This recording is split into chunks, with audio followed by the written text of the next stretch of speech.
to day 3 of our mini poetry workshops. Today we're going to look at some classic poems and see what we can learn from them and what skills we can bring with us throughout the rest of the month. And by classic, these are just poems that you are likely to have come across at some point or another through schooling or social media or life or whatever the case may be. And that's just to make the discussion a little easier. This first one is The Red Wheelbarrow by William Carlos Williams. So much depends upon a red wheelbarrow glazed with rain water beside the white chickens. And from this one, you can learn about structure and you can learn about saying a lot with just a few words.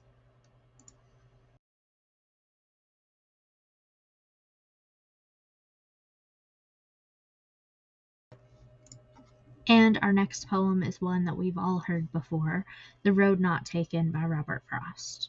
Two roads diverged in a yellow wood, and sorry I could not travel both, and be one traveller long I stood, and looked down one as far as I could, to where it bent in the undergrowth. Then took the other as just as fair, and having perhaps the better claim, because it was grassy and wanted wear, though as for that the passing there had worn them really about the same. In both that morning equally lay, in leaves no step had trodden black. Oh, I kept the first for another day, yet knowing how way leads to way, I doubted if I should ever come back.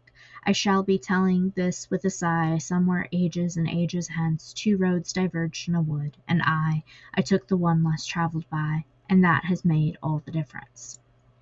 And what I really love about this poem is that even though it's talking about life choices and you having the power to make the decisions you can, and everyone can only make the best decision they can with the information that is available to them, I really love the imagery in this and how we're taking a nature concept to also talk about human nature.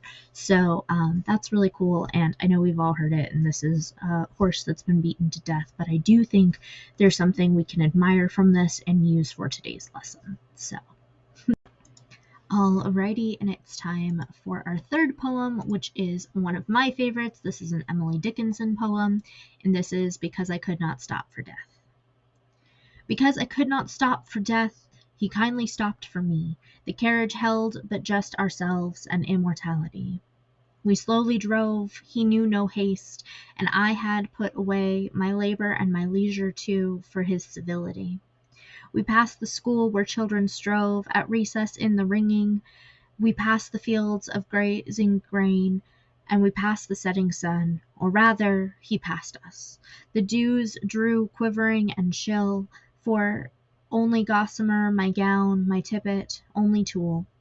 We paused before a house that seemed a swelling of the ground. The roof was scarcely visible, the cornice and the ground.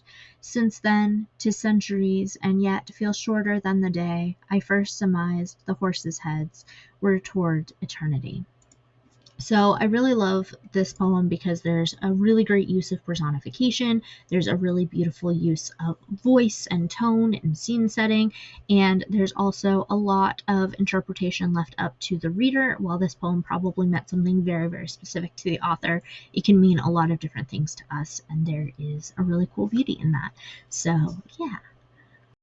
Up next, we have Harlem by Langston Hughes, and this is another poem that I really admire, and I love this artist, this creator, and I wish I understood more about them as a person, not just them and their writing. And that's a rabbit hole I'll have to go down on my own personal time, but it's always been very hard for me to find accurate information. So, Harlem by Langston Hughes.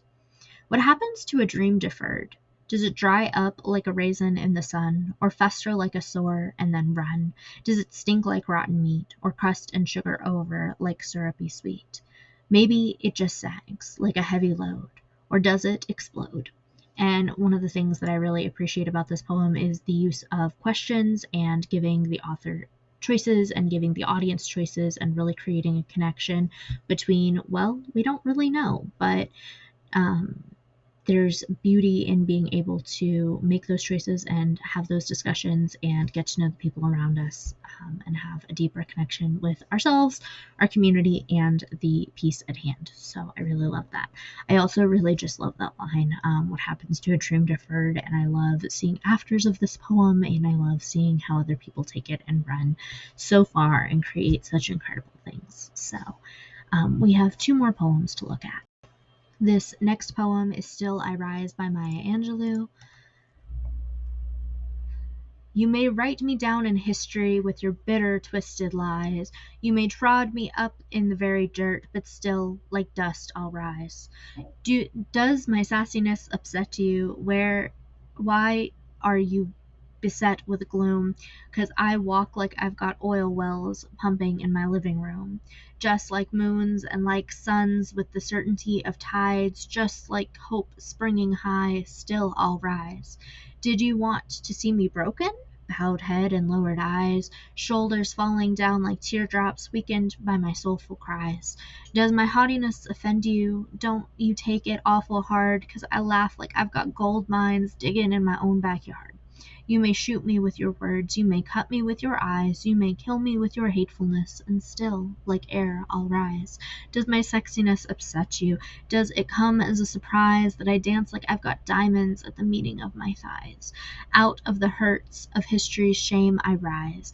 Up from the past that's rooted in pain I rise. I am a black ocean leaping and wide, welling and swelling I bear in the tide. Leaving behind nights of terror and fear I rise. Into a daybreak that's wondrously clear I rise, bringing the gifts that now my ancestors gave. I am a dream and hope of the slave. I rise, I rise, I rise. And I love that this poem uses repetition without it getting old or boring or without losing its meaning. I love that this poem introduces us to the author and tells us a little bit about their history, a little bit about their perspective, a little bit about their voice. And I love that there's almost that tone of an anthem here, and that we're speaking up and we're rising with the times and with our own confidence and all these other wonderful things. So I really love what this poem can accomplish, and I hope you will as well. And last but not least, we have I Carry Your Heart With Me, I Carry It In by E.E. Cummings. I carry your heart with me, I carry it in my heart. I am never without it. Anywhere I go, you go, my dear, and whatever is done by only me is your doing, my darling. I fear no fate, for you are my fate, my sweet. I want no world, for beautiful you are my world, my true, and it's you are whatever a moon has always meant, and whatever a sun will always sing is you. Here in the deepest secret nobody knows. Here is the root of the root and the bud of the bud and the sky of a tree called life, which grows higher than the soul can hope or the mind can hide. And this is the wonder that's keeping the stars apart. I carry your heart. I carry it in my heart. And I think this one is really great because it breaks a couple of rules that we think of as always in poetry, and it reminds us that there's a time and a place for everything. That means following the rules and breaking them. So with that, let's jump into our work.